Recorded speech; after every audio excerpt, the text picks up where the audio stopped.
কীভাবে বলবো আমাদের কাছে কোনো কিছু আছে ইংরেজিতে? আমার একটি কলম আছে। I have a pen. আমার একটি বাড়ি আছে।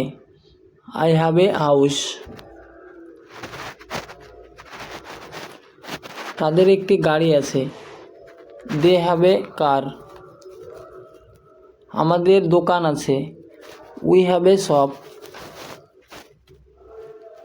আমার একটি বন্ধু আছে। I have a friend. তার একটি কুকুর আছে। She has a dog.